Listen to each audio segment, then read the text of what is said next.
I came here because I know that they're good at what they do. That's why I brought my dad here. Sabi ko, ito talaga yung tamang clinic.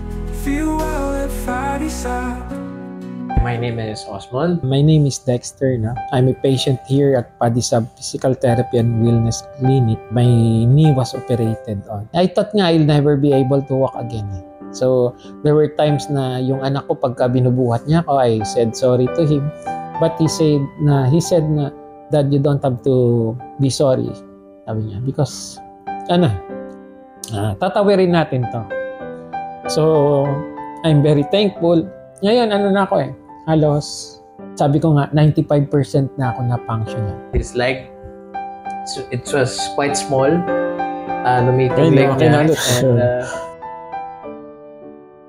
initially, when I came to his clinic, I had lower back pain. Sometimes, through my gym sessions, I overwork certain muscles. After the session, there's a big difference, very night and day difference. Okay, so since starting therapy, I don't feel the sharp pain sensations anymore. When I do the workouts, it's much better. Way back before the therapy, I would also get some pain relievers, ointments. They do help to a certain extent. But if you do the therapy sessions, somehow, mas malalim yung treatment. And at the same time, it's for more of a long-term goal, longevity. When my dad needed the help, so the person that came into my mind was Fadi. I came here because I know that they're good at what they do.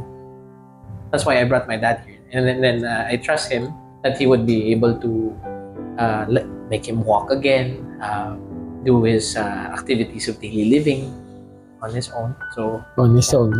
On my own. Nakikita ko kasi sila lagi sa Facebook eh.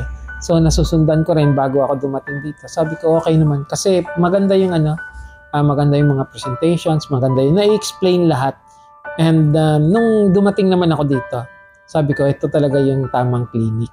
Kasi I tried to look for other clinics as well eh. And prior to going here, I had also my therapy sessions, home sessions lang sa bahay.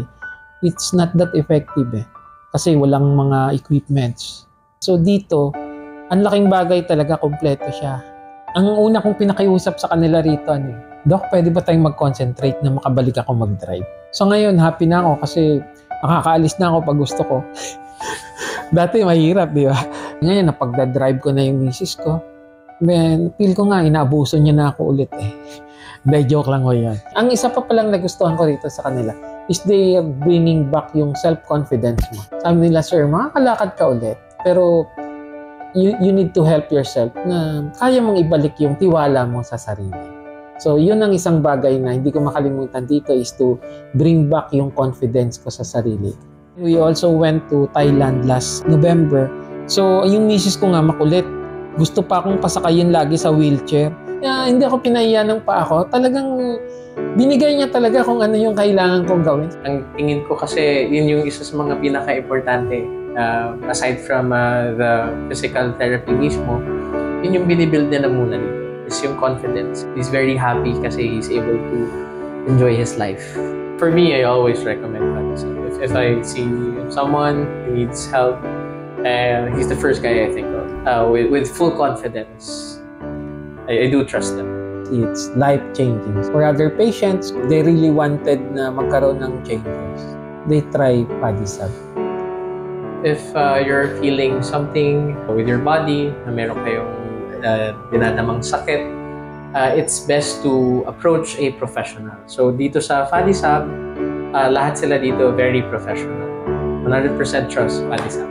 Dito sa Padisab, lahat yan nakita ko yung quality of service nila, yung compassion nila towards yung patients nila, yung care, nandoon lahat. Ang makita mo talaga na ang objective is sinishare sa inyo from start to finish. Hindi kayo nila iiwan. Feel well at Padisab. Feel the love and feel the cheer.